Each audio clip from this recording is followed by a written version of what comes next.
Oke, selamat sore. Oke, kita mulai ya. Ini topik kita hari ini adalah tentang tren 2023. Ya, tren 2023.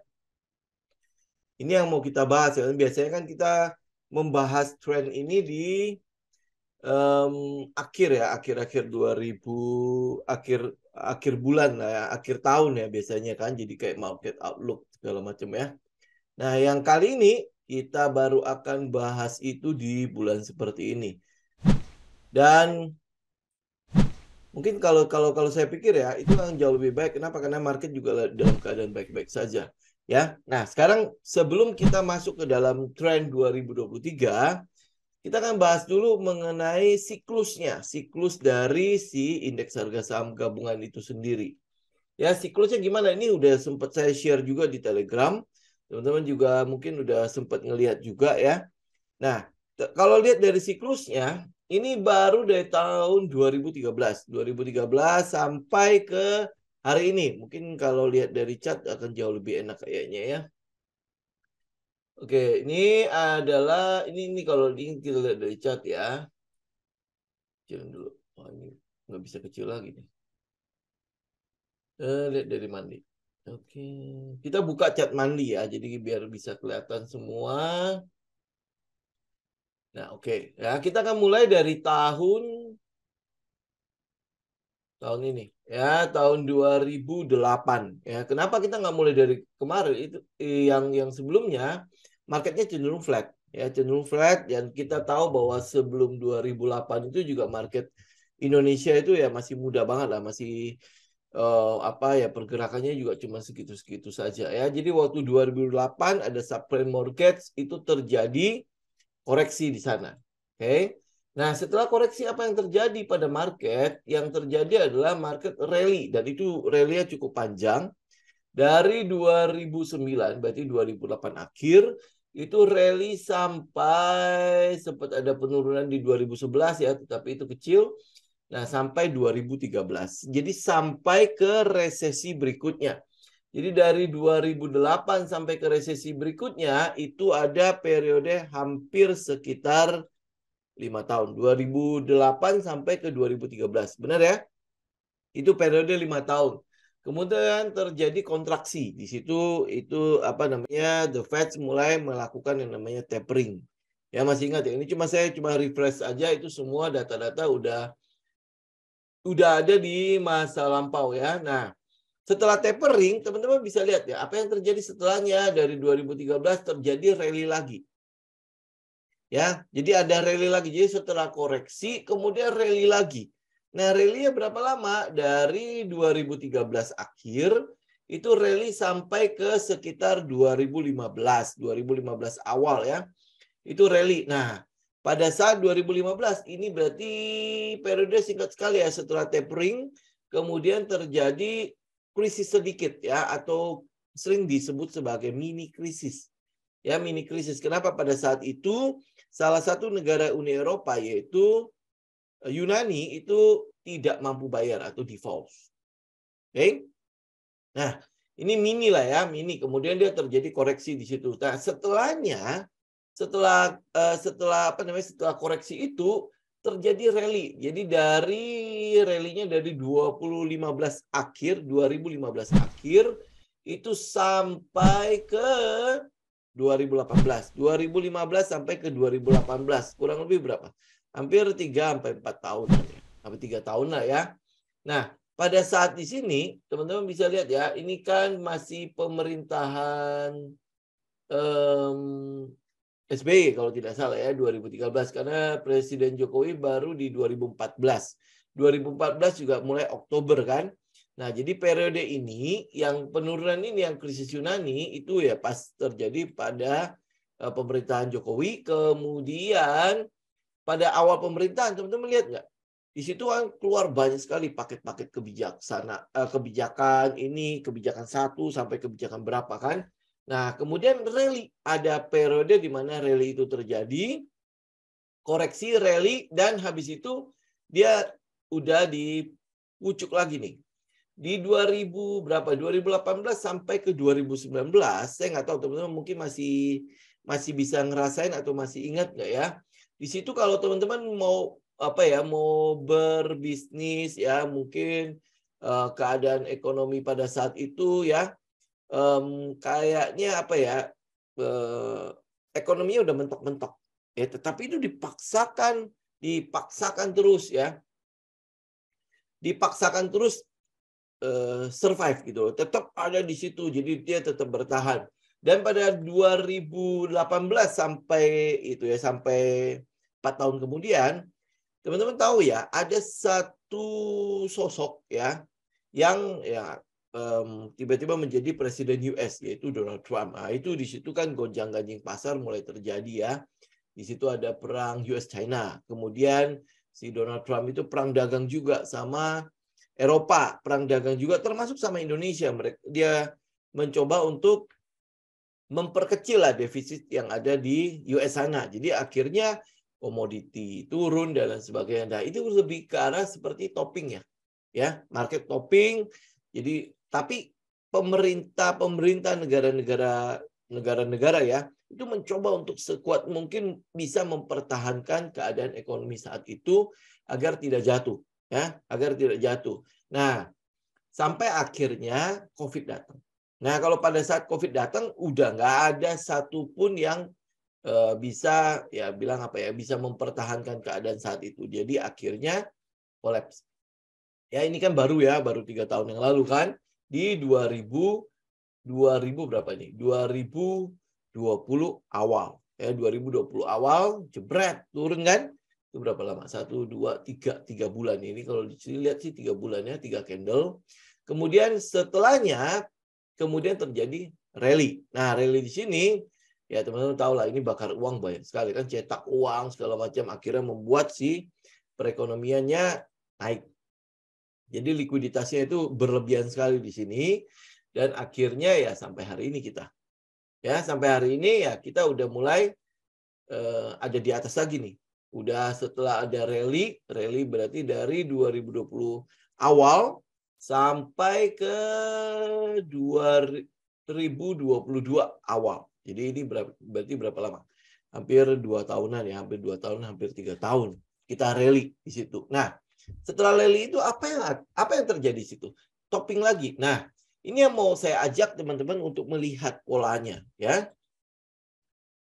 Sebelumnya itu ada koreksi, kemudian rally. Koreksi, kemudian rally. Nah, habis itu ini sempat ada di daerah-daerah puncak ya, dari 2018 sampai ke 2020. Itu puncak tuh ya, puncak. Jadi puncak, terus habis itu terjadi koreksi lagi. Terjadi koreksi. Dan habis itu setelah koreksi ada rally lagi, dan sekarang di puncak lagi. Ya, nah ini di puncak lagi nih. Nah, sekarang pertanyaannya, ini puncak untuk koreksi atau dia akan naik lagi? Ya, oke. Nah, ini yang makanya kenapa saya bilang hari ini kan market bagus ya. Kita lihat di daily ya, harga market kan udah mulai tuh naik ya, ya kan?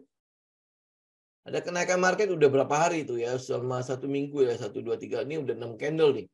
Dia udah naik. Nah, saya pikir teman-teman juga udah mulai lah ada euforia di situ. Oh, kayaknya udah mulai ada kesempatan, udah mulai ada apa-apa gitu kan. Nah, karena itulah makanya saya sajikan data ini biar teman-teman juga bersiap-siap. Kalau seandainya terjadi koreksi, ya kan sekarang kan banyak sekali kan yang bilang kan akan ada resesi, akan ada mungkin ada koreksi market dan sebagainya. Tetapi di satu sisi pemerintah juga terus mendengungkan sentimen positif kan. Kalau ekonomi kita jauh lebih baik, ya kita punya surplus itu berapa? Itu terpanjang ya, surplus yang pernah diraih oleh Indonesia sepanjang masa itu ya kali ini itu hampir mau 3 tahun ya. Ya hampir mau 3 tahun, itu udah mau masuk ke 30 bulan atau lebih ya, bahkan ya 30 bulan surplus ya, surplus neraca perdagangan. Jadi kayak memang kita punya kita punya modal lah, modal untuk menghadapi resesi ini dibandingkan dengan sebelum-sebelumnya ya. Ini moga-moga cukup bagus ya. Tetapi teman-teman yang mau saya tunjukkan adalah gini, pada saat dia koreksi, teman-teman lihat nggak, koreksi rally jauh lebih gede daripada sebelumnya. Koreksi rally jauh lebih besar daripada sebelumnya. Koreksi rally jauh lebih besar daripada sebelumnya. Ya, jadi kalau sampai terjadi koreksi, ingat saya udah katakan berkali-kali, jangan takut. Itu adalah kesempatan kita untuk tampung. Ya, oke, tampungnya teman-teman perhatikan juga ya. Kita nggak asal tampung. Ya, waktu COVID kemarin itu sekitar 3 bulan penurunan. Penurunannya terjadi selama 3 bulan. Waktu di 2015 itu terjadi penurunan 1, 2, 3, 4, 5, hampir 6 bulan. Ya. Waktu di tapering itu juga cuma terjadi 3 bulan. Jadi artinya kalau seandainya koreksi pun, ya koreksi semuanya terjadi di awal ini pertengahan tahun, ini mulai dari awal tahun ya. Kemudian ini yang COVID kemarin yang pasti awal tahun ya. Nah, apakah ini juga akan terjadi koreksi ya? Mungkin koreksi berapa bulan nih? Ya, ini mungkin kalau saya hitung candle yang ini juga termasuk koreksi, ya berarti udah koreksi sebulan, maksimal sampai 6 bulan koreksinya. Ya, ini kalau kita lihat dari sebelum-sebelumnya loh ya. Nah, kalau dia koreksi 6 bulan, ya artinya sebenarnya itu sebuah berita gembira buat kita. Ya, berita gembira, kita bisa mengambil saham-saham yang berada di kurang lebih sekitar dasar ya. Oke. Nah, balik lagi ke chart, balik lagi ke slide-nya. Ya, ini kan semua itu ada pemicunya ya, koreksi itu ada pemicunya. Nah, kita nggak tahu apa yang akan menjadi pemicu di 2023, apakah sudah mulai ada atau mungkin memang dari yang ada ini nih, yang Rusia Ukraina kelihatannya kayaknya fine-fine aja ya. Bahkan untuk Rusia sendiri dia sudah mencapai rekor surplus dalam perdagangannya, karena walaupun di embargo segala macam, dia mendapatkan surplus perdagangan luar biasa. Hebat kan? Itu. Jadi kelihatannya kayak bukan di situ. Krisis pangan apakah akan jadi pemicunya, atau mungkin dari ini mungkin nanti ada perang antara China sama Taiwan, kita nggak tahu ya. Tetapi yang pasti dari pola yang ada itu akan ada koreksi setelah rally. Ya, akan ada koreksi setelah rally. Nah, koreksi yang sedang kita nantikan ini itu akan terjadi kapan? Nggak ada yang tahu. Ya, tidak ada yang tahu. Kita cuma tinggal menunggu begitu technical sudah breakdown ya. Breakdown kan kalau teman-teman lihat dari chart kan tinggal lihat di daily-nya, kita memang ada di kurang lebih ada di ujung-ujung tanduk lah ya. Daerah-daerah sekitar support. Nah, kemarin kan pas support kemudian mantul kan. Nah, ini apakah nanti ini pantulan cuma buat itu ya, buat mencari high atau lower high, higher low yang baru, kemudian turun atau seperti apa. Nah, ini yang sedang kita nantikan, oke? Tetapi ini saya mau balik lagi, ini adalah sebuah pola yang terjadi pada indeks harga saham gabungan. Apakah pola ini akan terjadi di 2023 atau pola ini bertahan sampai akhirnya nanti terjadi di 2024? Nah, kita nggak tahu, karena ada kan ini yang di puncak ini yang di 2018 sampai 2019 awal itu juga bertahan cukup lama di situ. Nah, ini apakah akan bertahan cukup lama juga? Habis itu baru koreksi kemudian untuk mantul. Ya. Nah, setiap kali walaupun dia terjadi koreksi, ya teman-teman harus ingat ini juga, walaupun dia terjadi koreksi, selalu akan ada sektor-sektor yang mendatangkan cuan. Ya, walaupun dia terjadi koreksi. Ya, jadi selalu akan ada sektor-sektor yang mendatangkan cuan. Ya, yang kita ingat paling dekat itu ya COVID-19, yaitu waktu itu adalah kesehatan. Ya, jadi yang semua yang berhubungan dengan emiten-emiten yang kesehatan, KF, INAF, ya KLBF, itu semua naik, termasuk rumah sakit segala macam kan, itu lumayan rally-nya. Nah, waktu di tahun ini, tahun krisis, waktu di krisis utang yang Yunani, walaupun dia turun, teman-teman masih ingat nggak? Waktu itu adalah konstruksi menjadi raja. Ya, waktu awal pemerintah Jokowi kan pakai kebijakannya itu adalah menggencarkan konstruksi kan. Jadi akan ada pembangunan di mana-mana, pembangunan konstruksi di mana-mana.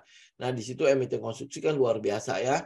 Nah, pada saat terjadi koreksi, itu setiap koreksi itu tetap akan ada sektor-sektor yang bersinar di situ. Jadi maka dari itu ya, kalau misalnya Kita lihat ya di daerah-daerah sini ya. Ini yang itu ya. Teman-teman bisa lihat ya, 2015 ini konstruksi. Ya, walaupun dia koreksi, tetapi konstruksi pada saat itu cukup bagus. Ya, konstruksi. Nah, pada saat 2016 2017 ini rally. Teman-teman mungkin masih ingat tentang INKP, Tekim ya di daerah sini kan yang ada bahan baku, terus habis itu dimulainya pembangunan gede banget ya di China. Dia udah mulai tiba-tiba nanjak menjadi sesuatu di sana kan. 2016 2017 pas rally ini yang orang bilang lu tutup mata saja ya lu bisa cuan di daerah sini ya. Jadi ini kita sempat rally 2 tahun di situ. Kemudian 2018 2019 ini Donald Trump yang waktu itu ya pokoknya bikin gonjang-ganjing lah. Itu tahun puncaknya lagi. Ya, puncak kemudian 2020 ini di mana tahun terjadinya COVID ya. COVID diumumkan kasus pertama COVID di Indonesia, habis itu langsung anjlok tuh trading halls gitu kan. Tetapi pada tahun itu ada kesehatan rumah sakit itu mendapatkan kesempatan lah ya untuk cuan di situ, termasuk di dalamnya yang kita ingat itu adalah MARK. Ya, MARK yang memproduksi sarung tangan tuh sampai kewalahan, dan dia bukan cuma memproduksi untuk Indonesia tapi global ya. Itu 2020. Kemudian 2021 itu tahun di mana bank digital sama teknologi mulai berkembang. Kenapa ya? Karena teman-teman tahu ya, work from home lah segala macam itu kan didengungkan kan di tahun itu kan. Kemudian 2022 ya baru lalu ya kita tahu itu adalah tahun batu bara. Bukan cuma batu bara sih, kita lihat karena batu bara, terus karena supply chain juga, masih ada pelayaran juga di situ kita bisa dapat. Kemudian dari energi juga kita bisa dapat ya selain batu bara. Jadi yang kayak oil ya, minyak, gas itu juga kita dapat di tahun-tahun 2022. Nah, sekarang 2023 ngapain kita? Ya kan kita mesti bersiap kan. Nah, agar tahun-tahun ini kita bisa dapat nih. 2020 juga masih ada tahun 2022 juga masih ada tahunnya nikel. Ya, saya masih ingat itu yaitu Harum ya. Harum yang kita dapat ya itu juga itu kan kita mempersiapkan untuk untuk keadaan saat itu. Nah, 2023 bagaimana? 2023-nya. Nah, yang kita mau lihat adalah 2023 di trend 2023 ini yang bisa saya lihat ya. Yang pertama itu adalah yang pasti akan lebih memuncak lagi adalah electric bicycle. Electric bicycle, jadi kendaraan listrik atau mungkin ada yang sebutnya sebagai EBT ya. Tapi EBT kayaknya masih setengah hati banget. Kemarin ada kebijakan kalau listrik untuk panel surya itu udah mulai dicabut, jadi nggak bisa dijual lagi. Jadi ya paling lu pakai sendiri gitu ya. Padahal ada beberapa emiten yang bergerak di bidang itu.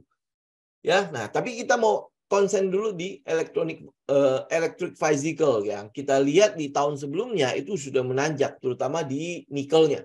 Ya, di nikelnya kita udah lihat bagaimana si Antam bekerja sama dengan si LG Chem, kemudian ada masuk baru lagi dari China itu CATL ya untuk menggarap baterai listrik. Ya, dan itu akan beroperasi di awal 2024 ya. 2023 ini harusnya udah mulai jadi pabriknya, dan 2024 itu akan mulai menghasilkan. Ya, mulai menghasilkan di situ ya. Teman-teman bisa lihat ya bagaimana nikel ya, kemarin kan nikel juga harga nikelnya selangit kan. Yang masih ingat kayak yang kejadian Singsang melakukan short, ternyata habis itu harganya dibawa begitu tingginya sampai dia harus merugi berapa banyak kan. Ya itu kan kasusnya nikel. Jadi kenaikannya itu begitu tingginya. Ya, untuk apa? Untuk mengantisipasi memang udah mulai masuk yang namanya ekosistem electric vehicle. Nah, tahun ini 2023 kelihatannya akan jauh lebih mengerucut lah ya.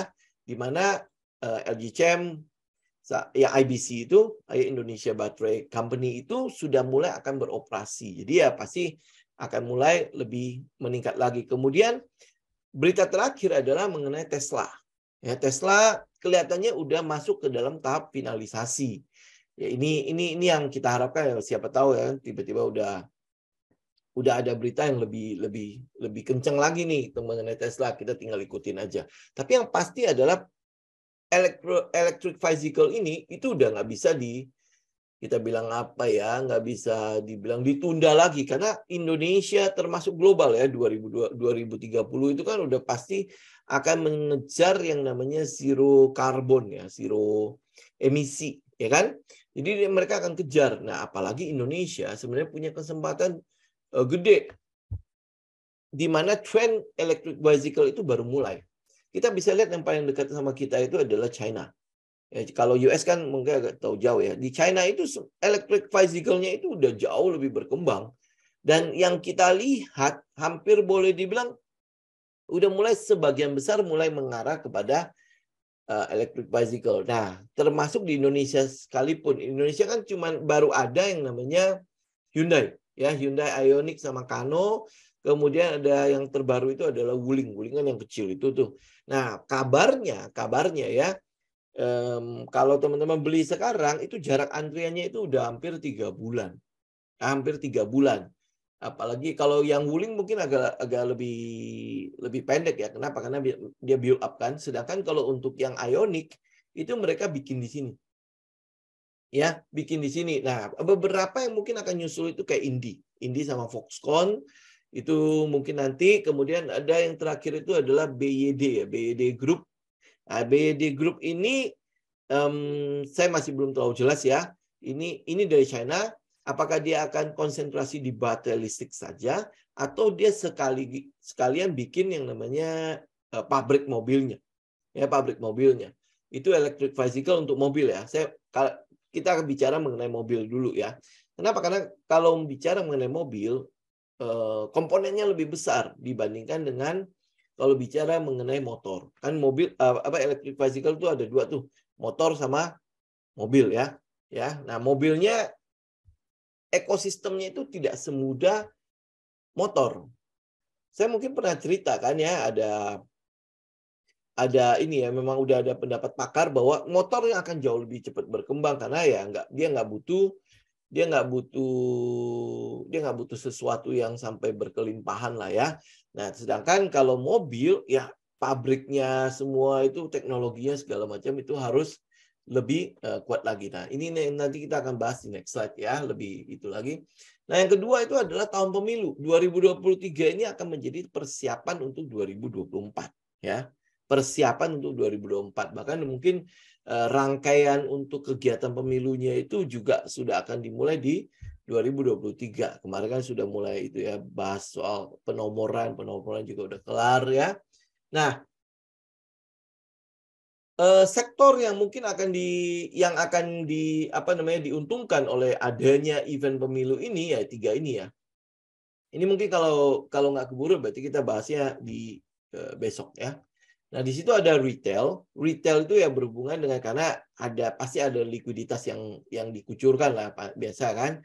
Ada bagi-bagi amplop dan lain sebagainya. Itu pasti nanti akan ada kucuran sedikit lah uang-uang di situ. Kemudian media, ya media. Nah, ini media itu masih tanda tanya nih. Apakah parpol ini masih akan menggelontorkan uang untuk bikin iklan di TV, atau mereka akan pakai cara memanfaatkan medsos. Jadi ya mungkin dia pakai IG Ads lah, YouTube Ads lah, Facebook Ads lah, segala macam ya. Mungkin itu akan lebih digencarkan biar lebih tepat sasaran. Karena kan ya sekarang kan zamannya short, zamannya si IG Reel ya segala macam kan, atau TikTok kan. Orang akan jauh lebih banyak memegang handphone dibandingkan dengan TV. Nah, jadi ini media ini ya masih menjadi tanda tanya apakah mereka tetap akan beriklan juga di situ. Kalau iya beriklan, kenaikannya berapa persen? Karena kalau data di tahun kemarin ya di 2009 ya. Nah, waktu di pemilu yang lalu itu kenaikannya paling cuma sekitar 15%-an. Nah, itu kira-kira gimana nih ya? Ini yang makanya saya bilang ini trennya tren kecil. Ya, tren kecil. Jadi teman-teman bisa perhatikan lah nanti kita tinggal lihat alokasi dananya. Nah, yang ke 2023 juga ini masih berhubungan dengan ada sebuah tren yaitu infrastruktur. Ya, infrastruktur. Kenapa infrastruktur itu tetap kita lihat? Karena ada urgensi untuk menyelesaikan proyek strategis nasional. Sampai 2024 itu harus kelar. Jadi maka dari itu 2023 itu akan digenjot. Karena 2024 itu udah nggak efektif. Itu paling cuma tinggal berapa? 6 bulan sampai 5 bulan. 6 bulan sampai ganti pemerintahannya paling sekitar Oktober lagi kan. Ya, tetapi begitu sudah ada presiden definitif itu biasanya ya ini udah namanya demisioner atau apa gitu ya. Nah, artinya mereka udah nggak bisa ngambil keputusan terlalu besar, nggak bisa ngambil keputusan yang akan mempengaruhi kebijakan. Jadi oleh sebab itu 2023 itu akan digenjot. Nah, karena infrastruktur akan digenjot, kita tahu ya ada satu proyek yang paling gede itu adalah IKN. Kemudian ada proyek-proyek jalan tol itu masih banyak. Yang masih kita tunggu itu adalah yang dari Bandung ke Cilacap itu tuh. Yang kemarin gara-gara salah satu Jasa Marga mundur dari konsorsium jadi terpaksa harus di tender ulang ya. Nah, itu akan digenjot. Nah, itu ada berapa ratus triliun di situ. Ya, itu teman-teman juga bisa perhatikan tapi ini paling ya tren-tren kecil juga sama seperti pemilu ya, karena ini cuman buat percepatan ya, percepatan. Jadi mungkin saja mereka akan keroyokan nih terhadap proyek-proyek yang ada. Kemudian karena selesainya PPKM, selesai COVID sih nggak selesai ya, tetapi PPKM udah ditutup, jadi harusnya ini kan udah mulai lebih terbuka ya. Di Indonesia untuk PPKM udah nggak ada. Kemudian untuk China Open. Nah, China Open ini teman-teman tahu lah ya, di mana sebelum COVID kemarin ya turis-turis kan jauh lebih besar itu berasal dari China. Nah, ini China sendiri itu udah hampir 3 tahun. Nah, kita aja 3 tahun dikungkung begitu. Begitu lepas, begitu ada yang misalnya Singapura Open, kemudian Malaysia Open, Thailand Open ya, itu berapa banyak orang langsung terbang. Ya, apalagi yang di China. China itu kemarin kalau tidak salah itu hampir 2 juta izin yang dikeluarkan. Mungkin ya akan terbang, akan keluar gitu loh. Nah, maka dari itu Thailand udah cukup siap. Bali juga kelihatannya udah mulai siap-siap menanti lonjakan itu. Jadi hampir boleh dibilang gini lah, pariwisata juga itu depend on orang-orang di China-nya. Jadi wisatawan China juga mereka sangat berharap ya untuk bisa ngeraup devisa dari sana. Oke? Nah, jadi ini yang mungkin teman-teman akan lihat. Nanti kita akan bahas nih, ada saham-saham apa saja yang ada di tempat-tempat ini. Tapi saya mungkin akan membahas dulu, ini udah setengah jam ya. Di electric vehicle ya. Nah, kita mulai dengan electric vehicle. Trend electric vehicle itu ada 2 ya. Satu yang motor, satu yang mobil. Ini yang saya bilang, motor ini ekosistem untuk yang motor listrik itu akan jauh lebih cepat berkembang. Kita bisa lihat ya, banyak sekali emiten yang tiba-tiba langsung udah siap. Ya kayak misalnya Sliss, itu dengan motor mereknya Selis. Kemudian NFCX, ini anaknya si MCAS. Ya, MCAS, ini Volta. Kemudian Wika, BUMN Wika, itu juga ada satu namanya Gesit. Kemudian Toba Elektrum, ini Toba bekerja sama dengan Goto. Ya, itu ada Elektrum. Kemudian Indi dengan Alfa. Indika Energy, ya Indika Energy masih kerjasama sama Foxconn ya. Jadi nggak cuma di mobil, dia di motor pun dia ambil. Sebenarnya ada satunya lagi adalah MPMX. MPMX itu kan ya memang dia adalah distributor sepeda motor kan. Tapi kalau teman-teman lihat, dia akan jauh lebih besar akan membangun ekosistem yang berhubungan dengan penjualan ya, penjualan barang sama Karo itu loh, Karo yang used car yang startupnya Singapura. Ya, ini yang kita lihat ya, dia mungkin akan di situ. Maka dari itu saya keluarkan. Kemudian kedua, secara teknikal juga kita agak susah ya untuk meraba, menganalisa saham itu. Jadi makanya dari saya keluarkan aja ya. Kita ambil yang lebih gampang untuk dianalisa lah ya. Oke, ini motor. Teman-teman mungkin udah tahu lah ya, motor itu ya merek-mereknya ya kurang lebih ini. Kalau ada yang lain ya mungkin dia belum IPO ya atau Ada satu lagi namanya VR ya. VR kalau saya cari-cari nggak tahu mereknya punya siapa itu. Kayaknya sih bukan emiten yang ada di Bursa Efek Indonesia. Jadi masih di luar, itu produksi Semarang itu VR. Ya. Nah, satunya lagi adalah mobil. Nah, mobil sendiri itu benar-benar belum ada ekosistemnya. Maksudnya ekosistem dalam arti yang sudah jadi. Ya, yang sudah benar-benar running ya, dia udah bikin, udah set up semuanya kecuali si Hyundai. Ya, kecuali si Hyundai. Hyundai ini dia menggunakan pabrik yang dimana dia memproduksi kereta sama si Stargazer. Ya, nah itu pabrik itu juga dia memproduksi Ioniq. Ya, pabrik itu juga dia memproduksi Ioniq. Jadi kebetulan memang dari awal si Hyundai itu memang sudah ada mobil listrik kan, namanya Kano kan, yang awal itu ya. Nah, saya nggak tahu kenapa, karena mungkin Kano itu cukup mahal ya. Tapi memang kalau desain sih jauh lebih bagus si Kano daripada si Ioniq ya. Nah, yang terakhir itu adalah si Wuling. Wuling yang masuk, tapi Wuling ini lebih ke arah CPU ya. Compute build up ya. Jadi udah tinggal serah terima aja gitu loh. Jadi mereka mungkin build up-nya di China sana atau mungkin daerah Vietnam atau di mana kita nggak tahu ya. Teman-teman tinggal cek aja lah ya. Ya, yang pasti dua emiten ini dua perusahaan ini tidak ada di dalam Bursa Efek Indonesia gitu loh. Jadi ya kita nggak usah mengulik terlalu jauh lah. Kemudian ada Tesla. Tesla yang kabarnya itu sudah mulai finalisasi akan bangun pabrik di Indonesia. Jadi ya ini kita tinggal tunggu. Kemudian ada namanya Toyota. Toyota ini yang tipenya BZ4X itu ya masih lumayan cukup mahal ya, dan kelihatannya belum terlalu banyak ya unitnya di Indonesia, dan itu kelihatannya build up. Ya, build up. Nah, apakah ini langsung di bawahnya si Astra International atau tidak? Tetapi karena harganya jauh lebih mahal, ini kalau nggak salah 1,6 ya. 1,6 miliar gitu ya. Jadi ya mungkin peminatnya akan jauh lebih banyak di Hyundai sama si Wuling dulu nih. Ya, yang lain-lainnya belum tahu. Nah, ini juga sama. India sama Foxconn ini baru menandatangani MOU. Jadi baru nanti akan ada pembangunan pabrik di tahun ini. Ya, mungkin nanti baru akan mulai beroperasi itu di 2024. Jadi ya teman-teman bisa lihat lah ini pricing-nya seperti apa. Tetapi saya tidak akan bicara mengenai emiten-emitennya. Teman-teman mungkin nanti bisa cek, Swiss punya technical bagaimana, NFCX itu ini nggak terlalu liquid ya. Nah, sebenarnya Swika itu bagaimana dengan gesitnya, Toba, Indi, segala macam ya. Ini yang saya bilang, motor ini mungkin tidak akan terlalu saya lirik. Kenapa? Karena ya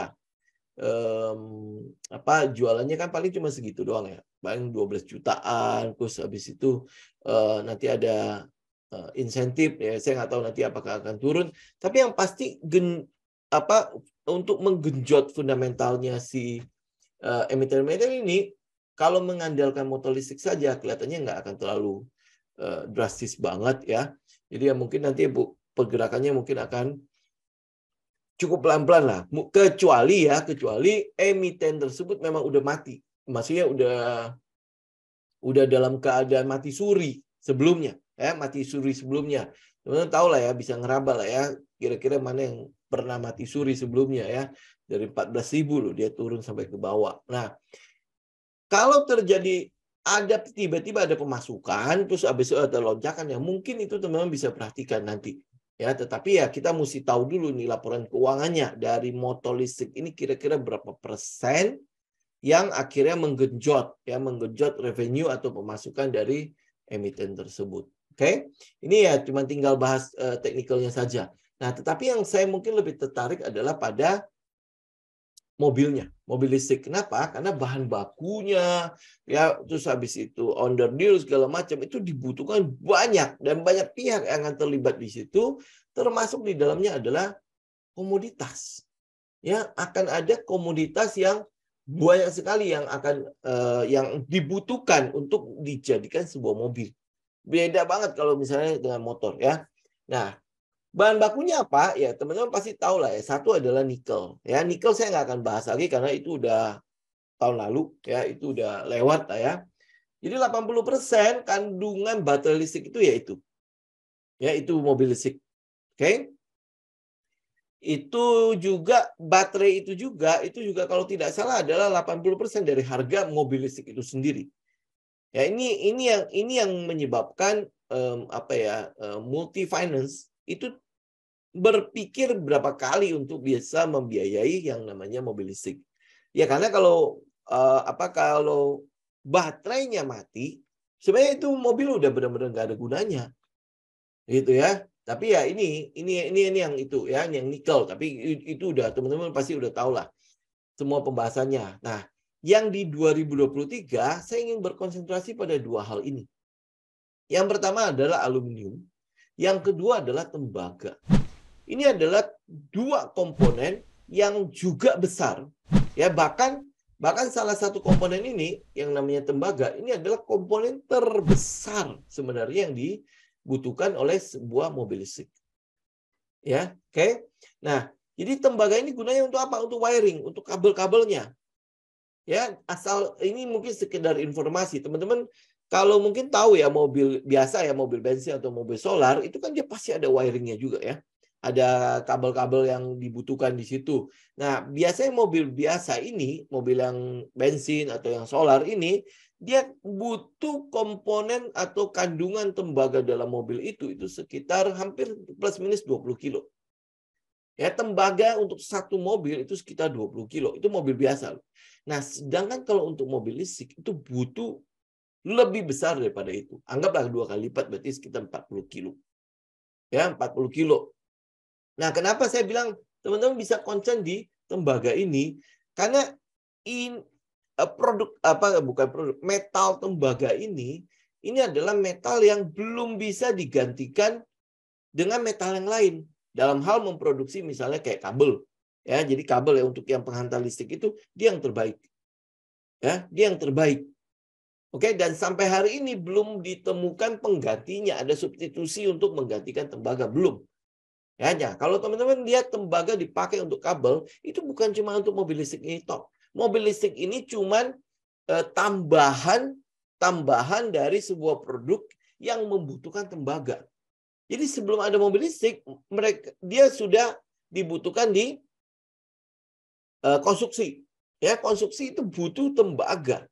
Jadi rumah kita, pembangunan gedung-gedung segala macam, itu pemakaian tembaga itu begitu besarnya. Habis itu kalau tembaga itu juga dipakai untuk barang-barang elektronik, itu banyak sekali yang dipakai. Nah, sekarang si tembaga ini, komoditas tembaga ini itu ketambahan lagi demand dari electric vehicle. Ngeri ya? Ya, ketambahan lagi demand di electric vehicle. Nah, kalau dia ketambahan demand, supply-nya kan begitu-gitu saja. Sama halnya kayak nikel. Nikel tadinya kan ya paling cuma dipakai buat apa sih? Ya buat bahan pembuat baterai biasa loh, baterai litium itu segala macam. Paling cuma itu doang. Nah, tiba-tiba dia ketambahan demand untuk baterai mobil listrik. Dia ketambahan demand. Nah, sekarang maka dari itu ya saya mau katakan tembaga ini sama aluminium itu juga sama, ketambahan demand untuk mobil listrik. Nah, jadi kalau dia demand udah bertambah nih, supply-nya begitu-begitu saja, kan nyari tembaga kan nggak bisa langsung tiba-tiba, oh ada demand ya, oke gue gali di sini pasti dapat tembaga. Enggak kan, dia butuh proses sama kayak nikel. Nikel ya udah begitu-gitu saja. Gitu kan? Nah, tembaga juga sama begitu-gitu saja. Jadi nggak bisa tiba-tiba langsung, oh ada tambahan supply. Nggak bisa. Gitu. Ya. Nah, karena itulah kita mau fokus pada dua hal ini. Aluminium tahun ini sama si tembaga. Aluminium sama si tembaga. Nah, jadi kalau teman-teman lihat ya, dari komponen mobil listrik yang adanya nikel, aluminium, dan tembaga ini, ada salah satu emiten sebenarnya favorit banget orang-orang. Dan dia punya semuanya. Ya, kecuali ini, sorry. Ya, kecuali ini. Yaitu ya itu, MDKA. Ya, MDKA. Oke, MDKA itu apa? Merdeka, Cooper, Gold. Cooper itu kan tembaga ya. Tembaga ya. Nah, nikelnya ternyata dia punya juga ini orang. Ini emiten maksudnya, bukan ini orang. Ya cuman Prinsip kita kalau mau cari beggar, kita cari yang lebih kecil. Nah, yang lebih kecil ada nggak ya? Ya, yang lebih kecil ada nggak? Oke? Ya, nah ini kita lihat dulu ya. Untuk nikel, ya ini untuk nikel emitennya kan adalah Harum. Udah ya, itu udah lewat. Ya, apakah nanti dia bisa naik lagi? Nanti kita tinggal lihat nikelnya. Antam ini ya nikel. Tetapi di luar itu dia masih punya satu sentimen yaitu IBC. IBC kan udah mau mulai nih. Nah, kita nggak tahu loh ya. Nanti baterainya itu selaku apa. Kalau ternyata baterainya nggak laku ya boom gitulah ya. Dan Antam ini ya apa ya? Salah satu kelemahannya adalah semua orang kenal dia. Semua orang tahu gitu loh si Antam kan. Bahkan ya kalau boleh dibilang hampir semua orang dari dulu tuh memfavoritkan Antam untuk value investing. Ya, jadi udah taruh aja di situ. Ya kan namanya emas ya, kan barang yang bisa habis. Ya, kemudian ya pasti dia inilah bisa survive lah melewati ini dan dia bisa terus naik. Apalagi kemarin waktu nikel dia naik hampir berapa? 100-200%, ya kan? Nah, jadi orang masih pasti masih pegang itu. Jadi ya kalau dibilang pergerakannya ya repot kan. Makanya waktu itu kita pilihnya Harum. Ya, Harum kan waktu itu kan masih itu kan masih batu bara kan. Orang tahu nggak nikel? Nggak banyak informasi yang mereka tahu tentang nikel. Padahal si Harum itu beli tambang nikel yang sudah jadi. Tambang nikelnya si itu loh yang perusahaan di Singapura. Memang tambangnya di Indonesia. Tambangnya di Morowali kan. Tetapi dia beli, dia akuisisi itu. Saya lupa namanya ya. Pokoknya ada QQ-nya itu ya. Itu adalah perusahaan yang listing di Singapura. Ya, itu diambil. Nah, sebenarnya kan tinggal tunggu aja kan kapan pemasukan itu datang ke si Harum. Jadi di 2022 itu udah ada pemasukan dari nikel. Nah, blast in the sky-nya itu lagi ya. Harum juga kebagian dari si batu bara. Jadi akhirnya ya kenaikannya lumayan. Oke. Habis itu ada Inco. Ini saya lupa ada satunya lagi yaitu UNTR. Ya, UNTR. UNTR sebenarnya juga lengkap banget, cuman dia udah lumayan gemuk lah ya, udah gede banget. Jadi ya kalau ngarapin dia dari mungkin sekarang 20.000 mau menjadi 40.000 kan gimana ya? Lu mesti kolek berapa lama? Banyak gitu ya. Terus berapa banyak sentimen yang harus dihembuskan untuk menaikin UNTR kan itu udah tahu tinggi. Termasuk sebenarnya MDK. MDK kan kemarin udah 4.500 kemudian berat kan? Ya, dan hampir kalau nggak salah hari ini juga masih jalan ya. Kita cuma tinggal tunggu dia pullback doang. Ya, kalau dia nggak pullback ya minimal dia ngebest lah. Habis itu baru ngelanjutin lagi atau tidak. Ya. Nah, yang lain itu sebenarnya cuma udah underdog lah. Ini kayak DKFT itu nikel talk. Terus ini DKFT juga kemarin baru akuisisi ya, akuisisi nikel juga kan. Kemudian NICL ini yang PAM mineral ini tiba-tiba dari 80 menjadi 200 tuh. Kayak kemarin kan 200, sekarang lagi turun. Nah, ini sebenarnya teman-teman tinggal ngecek masih ada sisa-sisa kehidupan nggak buat nanti di ini ya ekosistem electric vehicle-nya udah jadi. Ya kita tinggal lihat lah ya. Tapi ini artinya trennya sih memang belum berakhir. Cuman udah banyak yang di price in. Udah banyak yang tahu lah. Kayak misalnya PAM mineral. Masa lu masih nggak tahu sih dia udah dari 80 jadi 200. Itu pasti udah dibicarakan banyak orang. DKFT itu memang masih di situ-situ aja ya. Nah, apakah nanti dia akan dapat sempalan untuk si nikel? Kita tinggal lihat. Nah, Inco juga udah lumayan. Antam juga sebenarnya udah naik lumayan. Harum udah lah ya. MDKA juga sudah mulai lagi. Ya, sudah mulai lagi. Jadi ini adalah nikel. Kalau saya bicara nikel udah tidak menarik. Ya, kalau buat saya, kalau misalnya saya mau keep untuk tahun ini, saya jauh lebih senang untuk keep ini. Ya, kita bicara mengenai aluminium. Oke. Saya agak cepat ya. Ini cuma ngomong ini dulu, nanti besok kita baru ngomongin teknikalnya. Oke, ini aluminium ya. Mungkin teman-teman baru tahu atau seperti apa saya juga nggak tahu ya. Tapi ada emiten penghasil aluminium di Bursa Efek Indonesia. Ya, siapa itu? Ada satu namanya Alka. Itu banyak yang sebenarnya nggak tahu liquid ya. Ada Alka, ada Almi, ada Cita, ada Inai, dan ada ADMR. Ya, ada ADMR. Nah, sebenarnya saya bisa tambahin satu lagi sebenarnya, tapi nanti teman-teman tinggal satu lagi ya. Kita lihat di komoditas satu lagi. Ya nih, Alka kemarin teman-teman sempat lihat nggak? Dia sempat naik sedikit. Nih ya, saya tunjukin ya. Alka. Mana Alka Indonesia? Oke. Ini ya. Ini lihat nggak? Di awal 2023 itu sempat naik. Ya, di awal 2023 itu sempat naik Alka. Kemudian ada sama apa lagi? Almi itu juga sama. Ya, ini buat info doang. Dia naik kenapa? Ya, ini awal tahun ini naik. Kemudian ada satunya lagi Cita.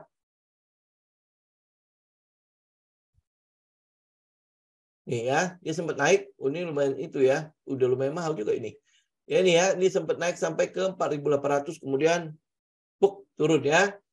Nah, kalau lihat inilah, kita tunjukin dulu volumenya. Kalian bisa lihat kan tiba-tiba ada volume di situ.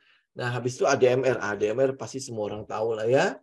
Nah, tetapi mungkin yang mau saya tekankan pada ADMR, kenapa kita lihat ADMR? Dia udah naik sampai 1000% tahu. Ya, dari sini sampai situ. Kenapa kita masih ngelihat ADMR? Karena dia sudah menandatangani kontrak sama Hyundai. Kontrak sama Hyundai. Jadi lu coba bayangkan ya, gue punya barang nih. Barang tinggal gali, ya, tinggal olah. Pembeli udah siap. Ya, bahkan teman-teman bisa tanya nih, nanti tanya deh. Atau nanti cari aja berita ya. Yang ada satu berita yang mengatakan bahwa Hyundai itu sudah kelabakan. Ya, hampir boleh dibilang ngomongnya begitu lah, dalam tanda petik kelabakan meladani pesanan electric bicycle. Ini karena apa? Ya cuman baru ada dia. Ya baru ada dia, dan kalau tidak salah lagi ya, Hyundai punya Kano itu TKDN-nya atau tingkat kandungan dalam negerinya itu udah di atas 60%. Nah, tingkat kandungan dalam negeri 60%, berarti apa? Dia harus cari barang-barang di dalam negeri. Karena dia dirakit juga kan di sini kan, ya mungkin roda segala macam ya. Termasuk harusnya itu kerangkanya.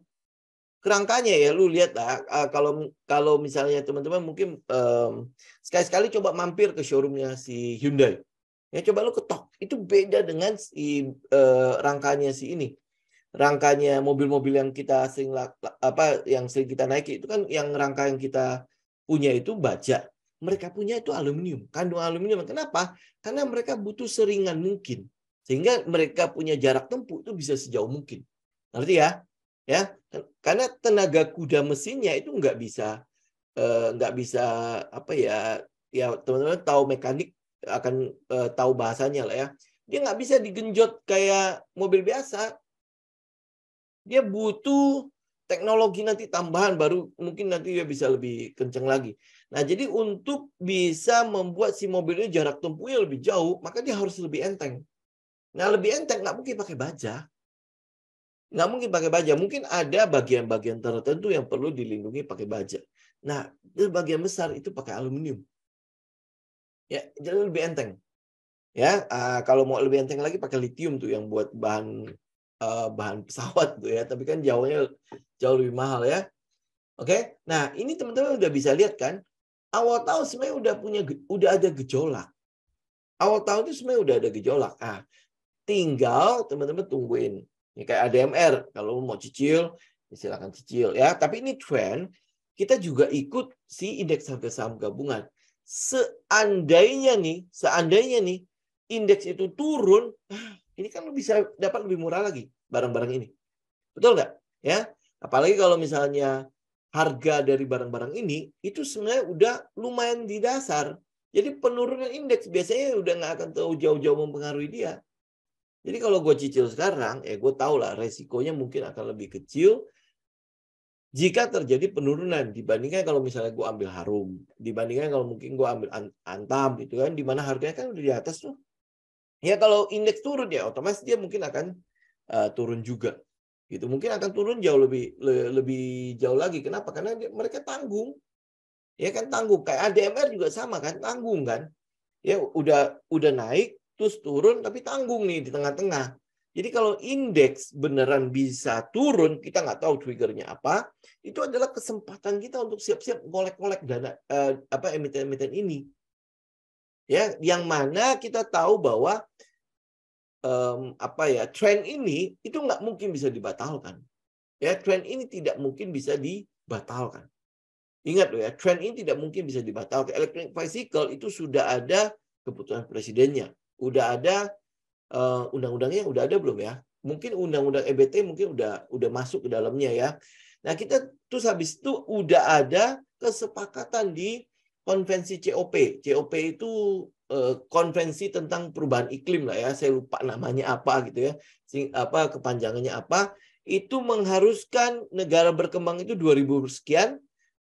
Yang saya masih ingat itu adalah Eropa 2030. Jadi dia butuh secepatnya EBT untuk mentransfer dari yang pembangkit listrik yang kotor-kotor itu, yang batu bara, menuju ke yang bukan ya, yang lebih ramah lingkungan, yaitu gas kah atau mungkin nuklir atau apa. Termasuk di dalamnya adalah transportasi, karena penyumbang untuk karbon di udara itu, emisi di udara kan juga salah satunya adalah si kendaraan-kendaraan itu kan.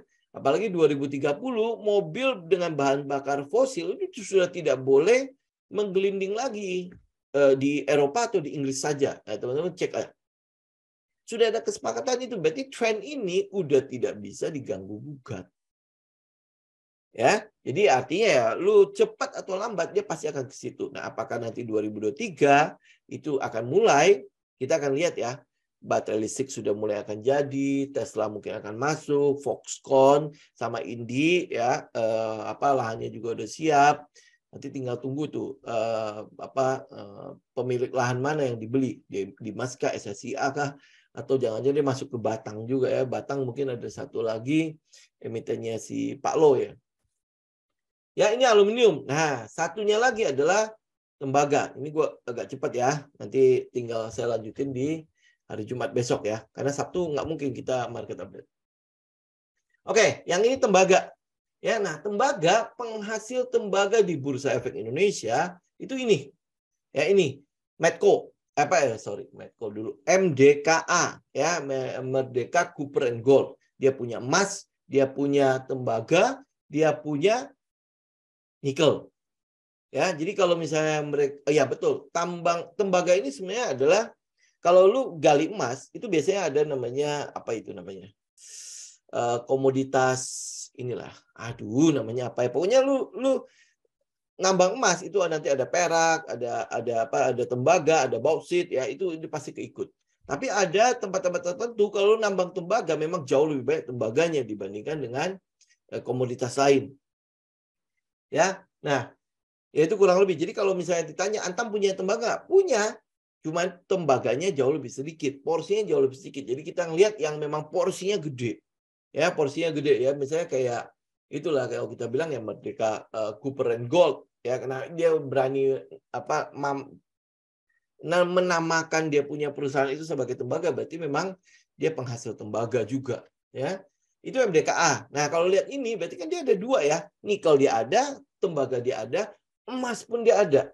Nah, jadi kalau misalnya emas lagi bagus, kalau resesi dia bagus, tembaga udah naik loh. Ya, ini year to date itu berarti di awal tahun ini saja sudah naik 11% lebih. Tembaga, harga tembaga. Nah, harga aluminium juga sama. Jadi ini naik semua nih, tiga-tiganya. Teman-teman lihat ya, kayak misalnya di Harum, waktu nikel naik sama batu bara naik, gimana dia pestanya. Ya, nah kalau tiga-tiganya naik, gimana MDKA pestanya. Cuman memang karakter saham ini agak rada-rada, itu aja ya. Teman-teman tahu lah ya, kalau misalnya saya bilang begitu ya, agak rada-rada aja sih. Nah, jadi ya pastikan tren ini udah utuh, kemudian dia ada di tempat-tempat yang low risk. Lu misalnya ambil di breakout 4.500 ya, sampai sekarang kan masih naik terus tuh. Nah, kalau dia naik, ingat kalau dia lari, lu cari haltenya. Ya, lu cari haltenya, kira-kira dia akan koreksi kah atau nanti dia akan ngebest kah atau gimana. Lu baru masuk, jangan nanti udah naik ya kayak kasus kemarin NICL. Udah naik, udah di atas terus lu ambil. Nah, sekarang kan Nangis Bombay itu di atas, tangganya udah nggak ada lagi ke atas nih misalnya.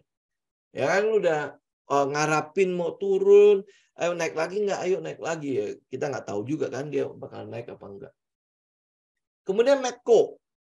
Medco itu kan oil ya, gas segala macam kan. Nah, kok ada tembaganya. Medco itu ada anak perusahaan namanya Aman Mineral. Ya, Medco itu ada anak perusahaan namanya Aman Mineral. Jadi Aman Mineral ini juga adalah salah satu penghasil tembaga terbesar di Indonesia. Oke, walaupun dia mungkin ya teman-teman nggak lihat ini Medco kok gas ini kok ada tembaganya dari mana? Itu dari anak perusahaan yang namanya Aman Mineral. Ya, Aman Mineral ini sebenarnya juga lagi kerjasama sama BRMS. Ya, lu tahu ya, BRMS pasti ada emasnya, pasti ada tembaganya. Mungkin tembaganya dikasih ke Aman Mineral. Si Aman Mineral ada emasnya, dia mungkin kasih ke BRMS. Kok bisa begitu? Kok bisa begitu? Ya, jangan lupa dia ada benang merahnya antara BRMS sama Medco. Benang merahnya di mana? Ada di yang namanya Salim. Ya, masih ingat kan?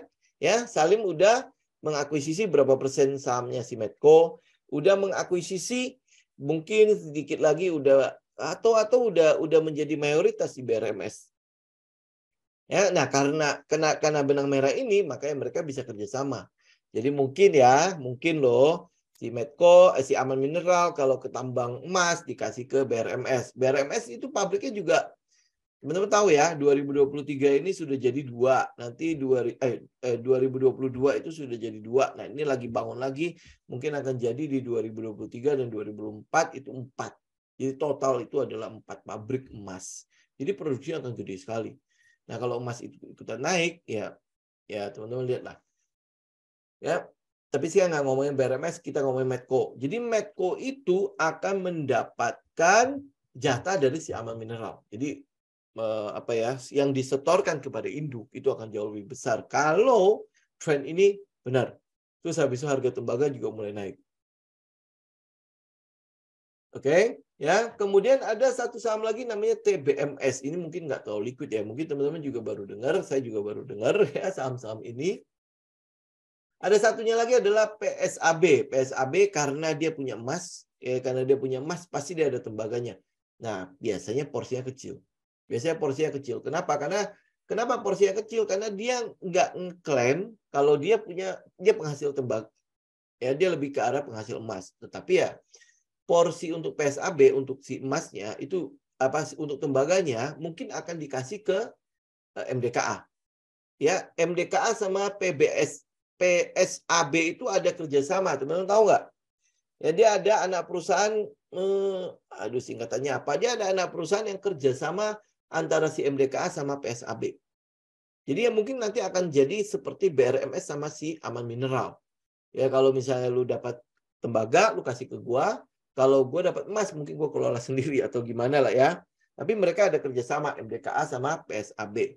Makanya kalau teman-teman lihat si MDKA naik, PSAB kok ikutan? Ya biasanya cuman itu aja sentimen ikutan aja ya. Tapi apakah akan terjadi perubahan pada fundamentalnya? Nggak ada yang tahu. Ya. Oke. Nah, salah satu mungkin teman-teman lihat juga ya. Lah kok ada Doit di situ. Delta Dunia Makmur. Itu kan kontraktor tambang, batu bara gitu kan. Si Buma kan. Lah kok penghasil tembaga dari mana? Ya, dari mana? Dari sejak 2020 bulan November. Dia mengakuisisi sebuah tambang namanya di Kalimantan Selatan namanya Asimet. Ya, namanya Asimet. Oke. Nah, Asimet ini sebenarnya punya emiten atau punya perusahaan Australia, perusahaan tambang Australia. Jadi dia mengakuisisi 24,2% dan 2023 diberikan opsi untuk bisa nambah kepemilikan, ya. Nah, Asimet sendiri teman-teman lihat ya di sini ya, dia punya kandungan tembaganya itu adalah sekitar masih ada 51,5 juta ton. Ya, 51,5 juta ton. Ya, bahkan sampai berapa ini? Ini yang sumber daya yang terukur dan terreka itu kurang lebih sebesar ini total semua ya. Ini kan ada yang tembaga 0,6. Teman-teman lihatlah, telarut 0,04. Ini saya nggak perlu harus menerangkan kayak gimana lah ya. Dia totalnya yang sumber daya yang terukur dan terindikasi terreka itu total ada 69, hampir 70 juta ton tembaga. Oke? Nah, ini yang membuat kenapa kita memperhatikan si Doit. Di balik itu juga ya, teman-teman juga bisa lihat ada beberapa orang gede di belakangnya si Delta Dunia Makmur. Salah satunya adalah Rothschild. Ya, jadi uang cashnya dia itu lagi banyak-banyaknya nih si Doit ini. Ya. Jadi ya teman-teman, maka dari itu teman-teman bisa perhatikan lah. Salah satunya adalah ini. Nah, teman-teman nanti tinggal update si aman mineralnya. Teman-teman ya, jadi begitu ya. Kita akan ketemu besok malam ya. Besok jam 6 lagi ya, karena Sabtu udah pasti nggak mungkin. Jadi jadi market update yang Sabtu kita akan majuin ke hari Jumat. Oke, ya. Saya pikir itu dulu ya teman-teman ya. Nanti Jumat kita lanjutin lagi sampai kelar ya ininya. Termasuk nanti teknikalnya dan lain sebagainya. Oke. Ya, begitu dulu ya teman-teman ya.